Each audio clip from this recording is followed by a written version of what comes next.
pour l'occasion par la section ouest de Lausanne. Des banderoles, des écharpes à l'effigie de ce match donné à l'ensemble du public qui se joint justement pour l'occasion. Avec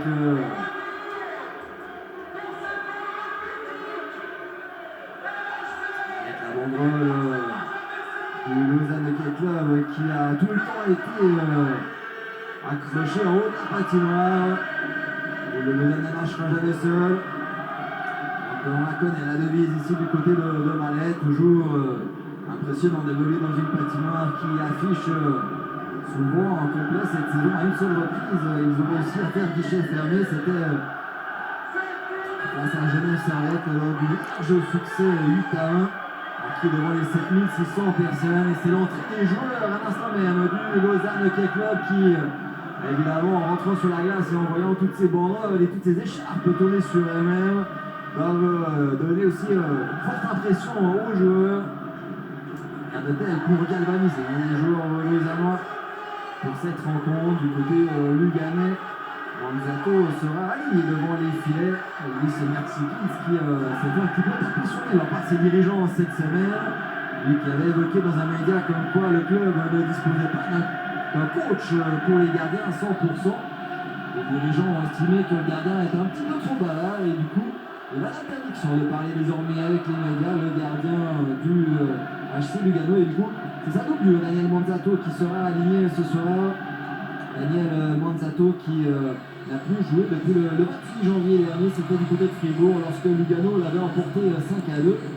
Daniel Manzato qui n'avait pas fini la partie, d'ailleurs, il avait dû sortir aux 3 joueurs qui ont vu leur maillot retiré du côté de Malais. On parlera donc de Duby, et Friedrich et surtout du gardien Beat Kindler.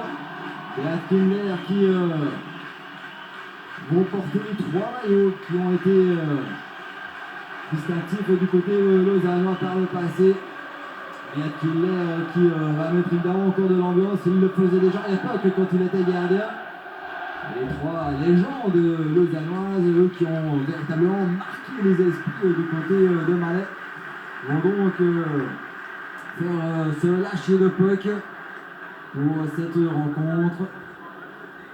Le numéro 10 lausannois, Duby qui évidemment est l'un des joueurs ayant le plus marqué. Ascension déterminée à la 4e place du côté de Lugano.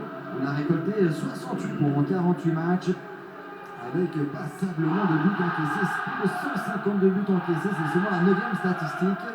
Eux qui sont seulement à 2 points de Bienne, le 7e, et à 4 points de Davos et de Genève Servette. Ont de fortes chances donc de jouer contre Zurich ou Berne pour les playoffs. Et c'est parti dans cette rencontre avec les Lausanne, John Gobi qui va chercher à mettre la puck dans la profondeur. Manzato dans la ronde, qui va chercher à jouer avec classe, la sortie de zone du côté luganais. Personne qui manque son contrôle. C'est Fournier qui va se charger de récupérer le puck dans sa zone.